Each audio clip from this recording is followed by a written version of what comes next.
Hi everybody, David Butler. Emily Freeman. Welcome to Don't Miss This. Listen, it is going to be a field trip in just a second that you're going to love, but it's a double field trip week because we came to Jerusalem. We're at the Goshen set. We're filming something for The Chosen that we'll tell you about later that you're going to die over. But look what came today, you guys. Ta-da! Do you know what this means? Okay, these are now, we had to slide this in because these are now on pre-order and there's a discount if you pre-order them. Plus every year they sell out. And so we want to tell you as quick as we can if you would like to get one for next year. The Old Testament, we've been waiting for it for 4 years. And they're going to come in the order you order them. So you might just want to dive right on, get the discount. It goes to October 10th. From September 27th to October 10th, there's a discount, but you can keep pre-ordering them. First come, first serve kind of thing, but we just to let you know, you can jump on it. Look how fun, you guys. Look how fun. The drawings. We are so excited. One of the coolest things we're so excited about is keeping track of the promises made to covenant Israel. We're excited about my drawings that get better every single year, and we just love the Old Testament so much. We're so excited, you guys. Okay, enjoy the field trip. Hi everyone, I'm David Butler. I'm Emily Freeman. Welcome to Don't Miss This. Here we are on another, that was sounding like some kid's news show. All right, we're at another one of our field trip on location places. And if you've never been here before, let us introduce it to you. This is the Far West Temple site. We aren't there at the beginning of our chapters today, but we will be there by the time we get to the end of the chapters today.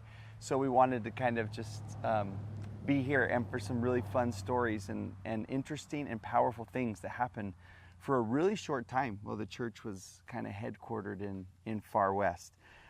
We're 111 through 114. What if we had gone here? Salem, Massachusetts. We could be in Salem, Massachusetts right now. Yeah, sorry everyone. We did not do that for our thing. But 111 does happen in Salem, the only one that happens in Salem. It seems kind of random, but this is what's going on. You remember last time we talked about the Kirtland Temple, and we were there and talking about the promises and the keys that were restored and the blessings that would go out from that place. You also may remember they built that in their poverty. It was so expensive, and they were still what today would be over $1 million in debt for the building of the temple, and also Zion's Camp, you remember, because the saints had been kicked out of Jackson County, and they're still in some of these other counties, but right, all of this is so expensive, and so they're looking for ways, how do we not go bankrupt? How do we pay our debts? And there's this man who comes to Joseph, William Burgess, and he says, I know of this hidden treasure in Salem, Massachusetts. Should we go? And they're like, okay, let's go. So they gather together this crew, and they go up there, and as they're walking through, this guy, William, is like, well, I thought it was here. I thought it was here. It's just, man, I can't remember where it is, and they can't find it. And so Joseph prays, and this is the answer, 111.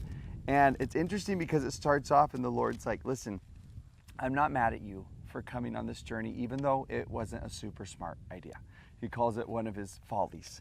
He says, because I have much treasure for you in this city. And we love the idea that Joseph goes looking for money treasure, but God has an entirely different treasure in mind for them in that place. We kind of learn a lesson about his priority versus our priorities. What was the real treasure that was there? We like in verse 3 where God says, I'm going to lead you to treasure. And look how he says he's going to lead people to treasure in verse 3. There's blanks on your study guide, and it says, as you shall be led and as it shall be given you. But also notice in that verse that he's talking about, I want you to become acquainted with people. That you're looking for this kind of treasure, but it's the treasure of people that I'm really interested in you finding in that place. And so they do. They become acquainted with the people there. There will end up being a branch of the church that grows up in Salem, Massachusetts. Joseph will actually hand the copy of this revelation to Erastus Snow one day, and he says, here, will you go fulfill this in Salem? And so he goes on that mission there. But you love when you're talking about priorities right here.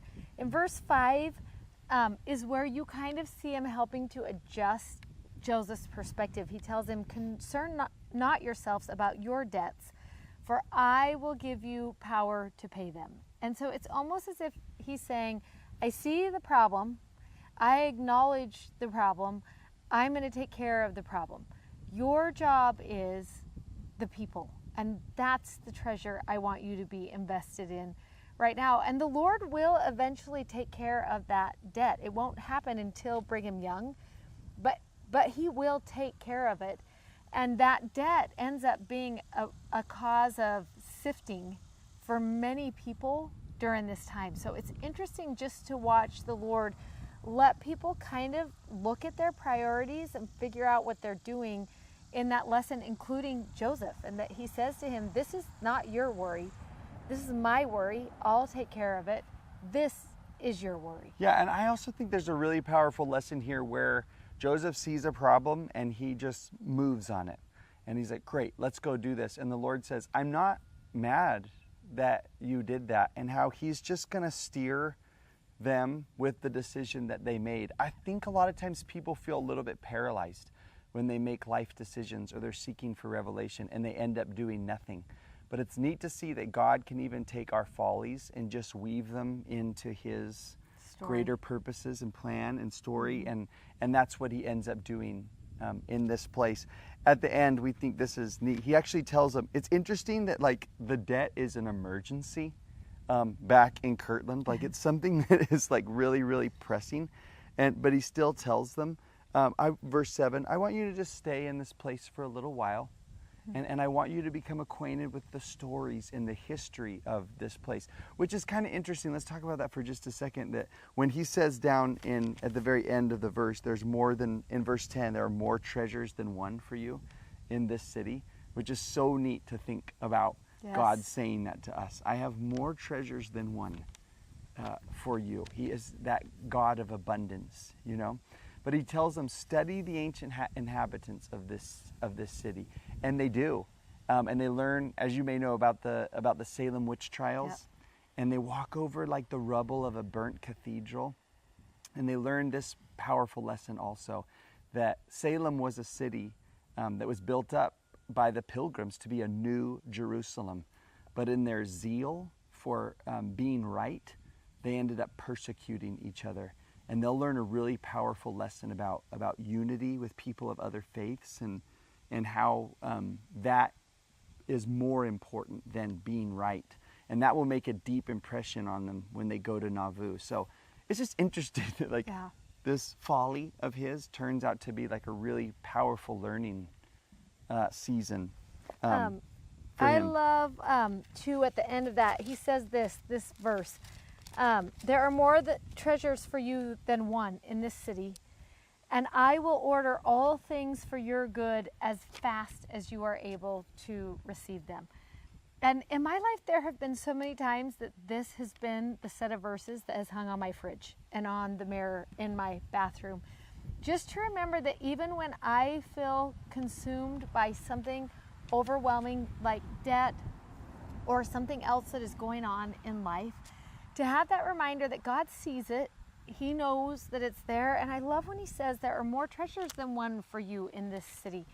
Sometimes we get so focused on the thing that we need resolved that we don't see him, the work he's doing in all of the other things at that time. And the treasures that are right in front of us. Yeah, and the treasures right in front of us. And I love when he says, I will order all things for your good as fast as you are able to receive them. And I'm just intrigued. I'm sure Joseph was like, well, I want to pay that debt off tomorrow. But God's like, my will for you is good, and I know what to do, and I will send it as fast as what needs to happen. Yeah, interesting that he wants him to just sit in that problem for a minute. He's like, God's in no hurry to get him out of the problem because of the treasures that he will find in the midst of the problem. And I think too, because of the sifting that was taking place, and that sometimes God allows us to go through that sifting process, and we're going to watch that happen. It's interesting because we come out of this lesson on treasure, and I'm always so intrigued by how Joseph responded, because he could have been like, no, this is why I came, this is what I'm doing, this is the most pressing concern for us. Other people can come back and worry about the people, but I'm going to worry about this. And you love that Joseph was like just humble and meek enough to be like, okay, if you don't want to worry about this thing that seems to be ruining everything, then I'll trust you on this one. And the interesting thing is we're going to watch treasure get in the way of several people during this period. And priority. Yeah. Get in the way of what is happening. It's a great lead into section 112. Yeah, and let's catch you up with what happens in between, because there's about a year of time in between section 111 and 112. When they get back from Massachusetts, they'll actually start a bank, which you may have heard of this before, the Kirtland Safety Society. They try to start a bank to try and make money with investments and borrowing and all that money that can be made in a bank. They can't get a charter for it, so they start which is called an anti-bank, which was super common back in the time. It's just like an investment company is what it was. Couple months after they start that bank, the bank fails. There is a national crisis. It's called the financial crisis of 1837, where about half of the banks in the whole United States closed their doors, and it affected them as well. It was really bad timing, because about a month before it failed, there was already some grumblings among some of the people that were the leadership of the church, that saying that Joseph was a fallen prophet. In fact, February, the month right before the bank failed, they met in the Kirtland Temple to try and decide who should be the next president and leader of the church. The only problem with that anti-Joseph Smith meeting is they invited Brigham Young to it. And if I could just give anyone some advice, it would be, if you're going to have an anti-Joseph Smith meeting, don't invite Brigham Young. There's some fun stories you can read in Saints about that. But so it just starts, when that fails, it just creates a firestorm of everybody, they lose their money. They are doubting what's happening with Joseph. There's grumbling in the leadership. There is rebellion in the leadership. It's powerful to me always that in the middle of this, it honestly is a crisis, of a financial crisis and a faith crisis in Kirtland. And in the middle of that, there's this sweet story of Heber C. Kimball sitting in the Kirtland Temple. He says, right by the table we used for the sacrament. And Joseph coming up to him and saying, the Spirit whispers to me, let my servant Heber take a mission to England and open up the door of salvation unto that nation. That Joseph still, all this business is happening, he still knows God's treasure is people, and that's still my work. He learned the lesson.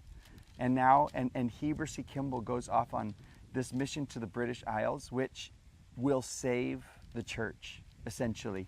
By the time we get to Utah, there are more British saints than there are saints from the United States. It infuses the church with this believing, faithful blood, and it really will save the church. And who had to sacrifice so much to get here that they weren't going to give up on what they had begun. So that's just a little snuck in there. Now, right after that, Thomas B. Marsh has been living in Missouri. And let's remind everyone who Thomas B. Marsh is. Okay, we met him back just in the beginning. He's the one who read 16 pages of the Book of Mormon. You remember, got a copy of hot off the press, and was just in, and has been a leader and he was in the church since He was then. the one that was 16 pages and 1 month, and then called on a mission. Remember, and then he just jumps into this thing, and he's full go.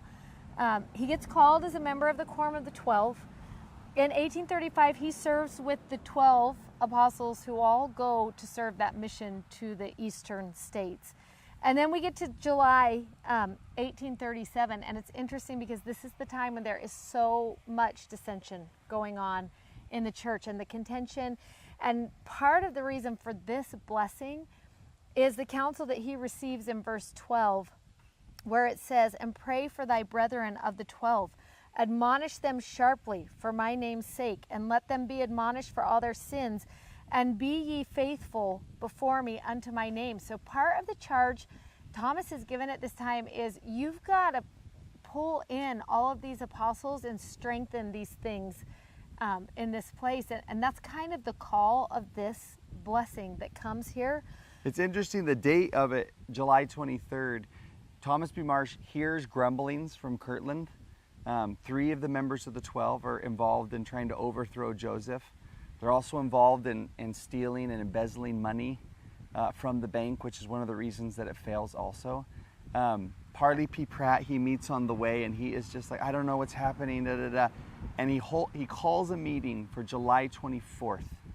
But the day before, he goes to Joseph and says, does the Lord have any counsel for me for that meeting? Which is interesting because I love that that's how it starts. It's not necessarily how it's going to end, but his first thought is, what's the Lord want me to do? Tell me to do. And it's awesome because the Lord gives him such specific counsel. And one thing we want you to watch, and this will be a spoiler alert, is he's going to give this specific counsel, and Thomas is actually going to end up going against every piece of this counsel. But it's interesting just to look at the Lord set this up for him because he sees what's coming. And this is a warning voice, not just to the apostles, but or not just to Thomas, but to everyone who's living in that time. He tells him in verse 4, be of good cheer, which is so interesting because of what's going to happen is in the end, he's going to get angry. And it's so interesting that the Lord is like, Thomas, be of good cheer. That's what you need to do. In verse 5, he tells him, contend for the church. In verse 6, he tells him, don't remove your house from this place. Don't move out of where we are. Stay in it because I have a great work for you to do. In verse 10, he tells him, be humble. In verse 11, he says a line that we love so much, be not partial towards them in love above many others, but let thy love be for them as for thyself. So he's trying to teach him, you've got to love everybody equally and these men that you're working with. And then in verse 15, such a telling piece of counsel, which is simply, rebel not against my servant Joseph. This is the counsel that is in 1:12. The Lord gives him this counsel. And just like, this is probably going to come up again and again, but I just think it's interesting that the Lord says, not rebel not against Joseph. He says, rebel not against my servant Joseph, right? Because it's not going to be about Joseph. Yeah. It's about the fact that it's the Lord working through Joseph. And I think he's going to have a hard time seeing reconciling that. Yeah. So what happens is there is 2 cows. That's where the story is going to begin. 2 cows, you said? Yeah, 2 cows. And you're like, there is? Yes. And one of the cows is the Marsh's cow. And Thomas's wife finds a friend. They want to make really good cheese. So what they decide they're going to do is they're going to share the milk of those 2 cows because that's how you make the best cheese. It's not just the milk, but it's something called the strippings. And the agreement was they would both give 100% of what they got when it was their turn to share. But Thomas's wife doesn't. Mrs. Marsh, wishing for better cheese, it tells us, kept back a portion of the strippings when it was her turn to give the cheese. And over time, it gets found out, and the 2 women have a disagreement over it, and they can't solve it on their own, so there ends up being a church court. And the church court rules in favor of the other woman. And so they appeal to the High Council. And the High Council says this is Mrs. Marsh's fault, and that makes Thomas mad. So he appeals to the first presidency over these strippings, is what happens. And the first presidency finds Mrs. Marsh guilty, and they side with what the High Council decide. Joseph sides with what the High Council decide, and Thomas is so mad that he ends up moving. Remember, that was one of the things he wasn't supposed to do, but he leaves the church, and then he moves, and then he signs an affidavit. And this is how Joseph explains the affidavit. He says this: Martin made an affidavit to the vilest slanders and lies that he could invent. He lied and swore falsely, and he was ready to take the lives of his best friends. And that affidavit is just one of the series of domino effects that will lead to the extermination order from Governor Boggs in Missouri. And a lot of suffering, a lot of death it's that domino associated with it too. And then they end up leaving, and Thomas doesn't go. He stays for 18 years. He just kind of wanders from state to state, and then there gets a point where he says, I want to die in the church. And I love this. He says this, oh, if I could just see Joseph and talk with him and acknowledge my faults to him and get his forgiveness from him, then I would die happy. And you see this coming to himself, this turning. And he comes back and says to Brigham, he ends up coming back to Utah and says to Brigham, I want to come back, and would you have me back into the church? And Brigham tells him he can address a congregation of saints on Temple Square. And I just imagine that moment of him standing up there, because these are saints who would remember the extermination order. They are going to remember the strippings and the excommunication and everything that he said about them, and the walking across from Missouri in that pouring rain and on the riverbanks and everything that happened there. And he comes back and he starts out by saying this, and we both are in love with this phrase. He talks about the Lord and he says, he loved me too much to let me go without a whipping. And just talks about how hard the last 18 years of his life had been, and that the Lord just kept trying to shake him and get him back. Yeah, even in that section, if you want to go back to, we didn't show this verse 13, the Lord even tells him, after temptations and tribulations, I, the Lord, will feel after them. Ugh. That's such a powerful image of him, just like, I'm going to keep reaching after those who've turned, not just those who are lost, but those who have turned their back on me as well. So good. And then he asks this question that is so interesting to me. He says this, I've thought to myself many times, how is it that a man like you, who understands so much of the revelations of God, could fall away? Isn't that so interesting? And it's a question that we ask of those early church leaders also. How is it that someone with that much knowledge, with watching everything that was going on, with seeing the things that they saw and the visions that they saw and experiencing the things that they experienced, even in Kirtland, how is it that someone like that could fall away? And I think it's a question we could ask ourselves. He says to the people who are there, you should be careful because it could happen to you. And I just think that is so interesting when he says that. And then he gives 3 reasons for what caused him to fall away. And when I read these the first time, I remember thinking, it sounds like the reason at the root of why every single person has eventually left when you hear the stories. He says first... Do you want me to read the whole quote? And then are you going to read that whole entire quote? Yeah. I mean, it's not too long, and then you can pull the things out. Yeah. He says, I became jealous of the prophet. Oh, wait, you want to start earlier. You want to start right here. Oh, you read it. Okay. You're okay. Okay, So I didn't know good. if you had the quote or not. Okay. He says, I have frequently wanted to know how my apostasy began. And I have come to the conclusion first that I must have lost the Spirit of the Lord out of my heart. That's the first one. It is so good. And I think it's a good self-check for us to say, are there times when I lose the Spirit? Because that was his number one. That's where everything began, is in that moment. The next question is, how and when did you lose the Spirit? He asks. And he says, I became jealous of the prophet.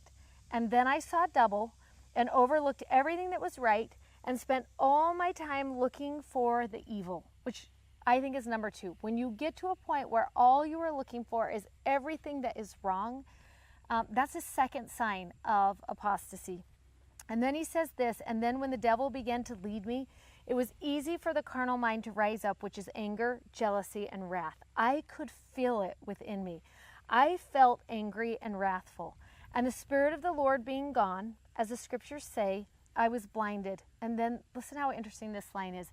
I got mad and I wanted everyone else to be mad. Isn't that so interesting? Mm-hmm. I just think about those 3 things. First of all, I lost the Spirit of the Lord. That's number 1. Number 2, I started looking for everything that was evil around me. And number 3, I got mad and I wanted everyone else to be mad. We have a little spot on the study sheet where you can fill those in and just think about those. It's interesting because the Lord gives the antidote for that right in Thomas's section, in section 112. He says this, Inasmuch as they shall humble themselves before me and abide in my word and hearken to the voice of my spirit. There's the answer. Listen to my spirit. Get back into the word, right? What is it that caught Thomas's heart at the very beginning?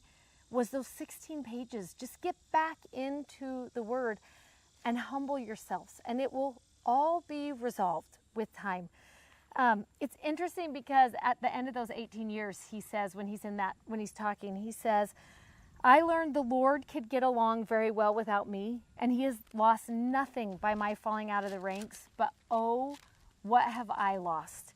And when he was done talking, Brigham Young asked for a vote of the whole congregation of who wanted to let Thomas back in.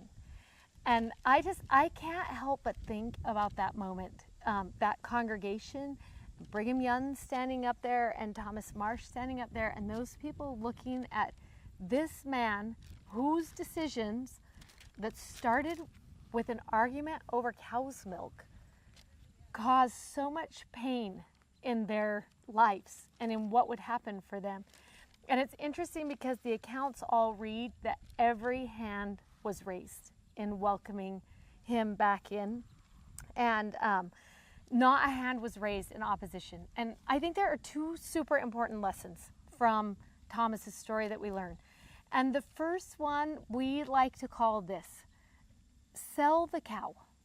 If there's something in your life that is causing you to lose the spirit, to look for the evil that is around you, that is making you mad, just sell the cow. I wrote in my scriptures, sell the stupid cow. That makes it so much better.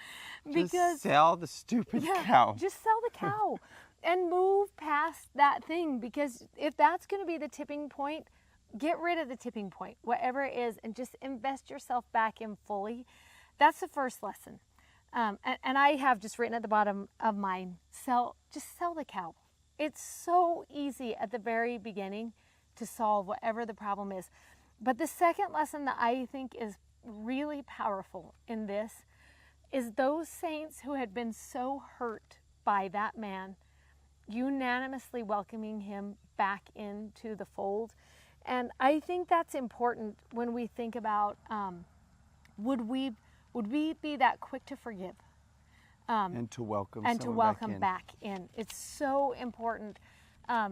We get so caught up in these apostasy stories. We get caught up in what was happening that was wrong.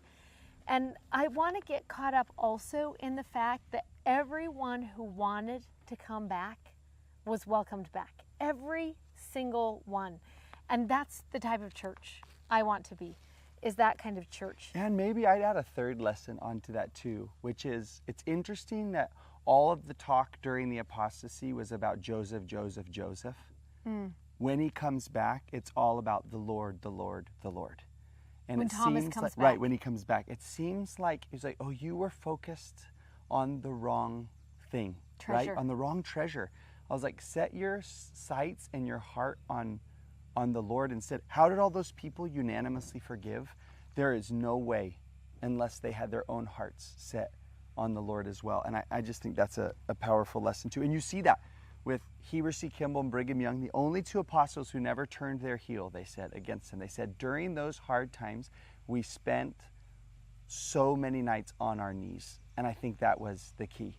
Yeah. That it was a connection with God and not with leadership. Yep. There's two more stories we just want to end with quickly at the end. We can't be here in Far West without telling you both of these stories. One has to do with a man named David Patton. The people back then called him Captain Fearnot, which you just love that was his name. And there are just a few stories about him, but I wish we could look at all the stories of why those people would have called him Captain Fearnot. What was it that he did that was so amazing for those people? He was 38 years old and a member of the 12 apostles also. He and Thomas were close companions in everything that they were doing. Yeah, leadership here in the Missouri side of the church. Yep, it tells us he witnessed apostasy here, everything that was going on. He actually struggled with some things during those Kirtland years, but he remained true to Joseph. That's something that we do know about David Patton. And there was a time when he said to Joseph, I love this church so much. I love everything so much. I want to die a martyr. And Joseph says to him, when a man of your faith asks the Lord for anything, he generally gets it. And that is going to end up proving to be true of David Patton, of Captain Fearnot. What happens is the mob takes a bunch of prisoners over by Crooked River. And he finds out about it, and at midnight one night, he gathers together a group of 75 men to go after these prisoners. And they go down by that river, and a shot is fired. And as soon as the shot is fired, he just gives a shout for everybody to go, and it scares the mob, and the mob disperses. They all go everywhere they're going. And as they're running, one mobber stopped to catch his breath behind a tree and shoots David Patton in the stomach. And he will die that night from that wound. And we love what he says, just as he is lying there, the very last words he says right before he dies. He says this, I feel that I have kept the faith. I have finished my course. And then he says to his wife, whatever else you do, do not deny the faith. And I just love that contrast between he and Thomas Marsh, and even in their marriage and in the way that they were going to do things, that he's like, I've done everything I could do for this church and for this cause. And that his very last words are to his wife, whatever else you do, do not deny the faith. We love when you read his section is in 113. Is that right? 114. 114. At the very end, there is just a line that we love there. This is a revelation that is given to him. And then it says this, verily thus saith the Lord, I'm in verse 2, that inasmuch as there are those among you who deny my name, others shall be planted in their stead and receive their bishopric. Amen. And we just love this thought that in a time where so many were denying what was going on, that the Lord already was raising up people who would be planted in their steads, people who would be true to their faith, people who would finish the course, people who, no matter what else happened, would not deny the name of Christ. And we're going to watch in this sifting process the people who deny and leave and the people who are planted in their stead. Yeah, it ends up being such a struggle that 10% of the church membership will leave during this, and 33% of the leadership will leave. And you know, it, like, that took its toll. But remember that mission that Heber C. Kimball took over to England? He said, when I got off the boat, there was a banner floating above this store, and the banner said, truth will prevail. And he said, I took that as an omen and a sign.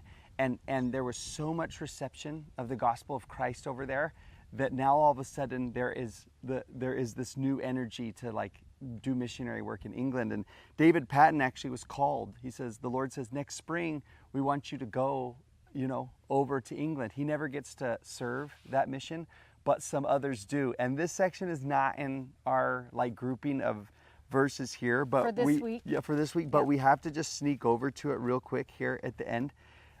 In section 118, this is a list of a couple of members, of the new members of the 12, who are going to replace those who fell. Some of them you may know: John Taylor, Johnny Page, Wilford Woodruff, and Willard Richards. And he wants them, it says in section 118, I want you to take leave of the saints, this is verse 5, from the city of Far West on the 26th day of April next, which will be April 1839. By the time you get to April 1839, the extermination order will have happened, Joseph will be in Liberty Jail, and the saints will all be gone from here all the way into Illinois already. And so you've got this prophecy. I want you to leave from the Far West temple site in a year from now, but in a year from then, it was a mess. Yeah, and there and was nobody's no here. way. It was all abandoned. In fact, Wilford Woodruff said this, that the mob said this: we swear by all the gods of eternity, if every other prophecy of Joseph is fulfilled, that one won't be. They were determined to prove him a fallen prophet by not letting the 12 leave from This site. Right here where we are right now. On April 26, 1839. So this is awesome. When it gets close to that, Brigham gathers the 12 there in Quincy, Illinois, right at the beginning of April, and he says to them, what should we do? Do you think our good intentions are enough? And they all look at each other and they're like, no, the Lord commanded it, let's do it. So they come back here. It is in the middle of the night. So under the cover of night, they come here and they actually go and to this spot and they lay a cornerstone for the temple over there and dedicate the land. Wilford Woodruff will actually kneel on that cornerstone, and that is when he is ordained an apostle, is there on that night. And then why they decided to do this, I don't know. They decide to sing a hymn together, even though like they are being hunted and have a bounty on their head. They sing the hymn Adam on Diamond, which we'll talk about next lesson, actually. They sing that hymn and then they decide, let's go. And as they walk out, they're with a guy, his name is Theodore Turley. This is the best part of the story. And he just can't help it. It is 1 a.m. and he goes to his old friend Isaac Russell's house, who is now an apostate and one who has sworn that they won't fulfill it, and knocks on the door. Wakes up his wife. His wife comes to the door. She's like, well, Brother Turley, what are you doing here? She's like, is Isaac home? And then she says, yeah, he's here. And he's back in the corner. And he says, what are you doing? And he says, I just wanted to remind you what day it was. It's April 26, 1839. See ya. Right? And then he leaves and he says, he like throws down his hat. But it's just so neat that all these people, when you watch where their courage comes from, when you watch where their devotion and dedication comes from, it's because they said, the Lord commanded it, so at all costs, let's do it. And that seems to be the power that keeps them in, that keeps them dedicated and devoted. It's the right treasure. Yeah, it's the right treasure and the right perspective. It's the right priorities, right? That's what you start seeing all the way through, is that treasure and just that priority, staying in the right place. We're going to have Jason sing for us. By now you all know who Jason is. Such a fun song here, talking about just that, making the decision and being all in and keeping your priority on the Lord and staying focused on what's most important, keeping your heart on where your treasure should be. Okay, and then we'll see you next week. I'm not gonna hold it in anymore. This world needs what I have to say today. Thousands of years of souls fighting for the day of truth restored have paved my way. For everyone who chose this path and the aftermath and gave me all I have as I stand at these doors. Today is the day I will open my mouth. I will shout from the rooftops. The truth will come out, and I'm sharing my soul with the words that I speak, with the love that has made me this way. Yes, today is the day I proclaim what I believe.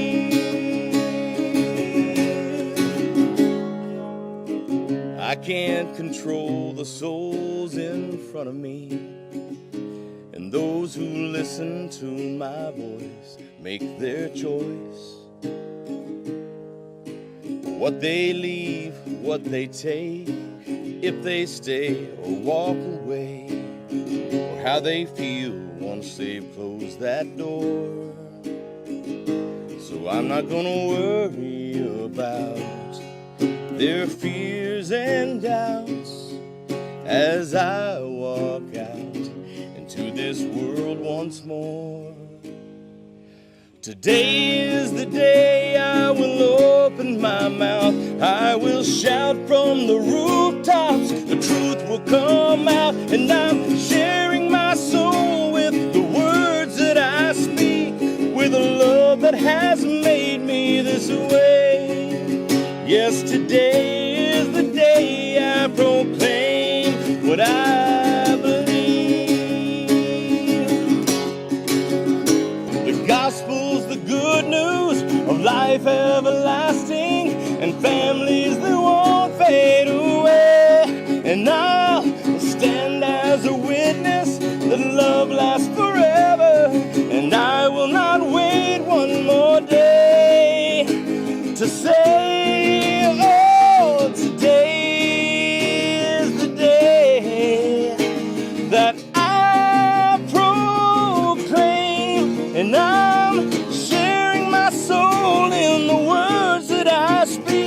with a love that has made me this way.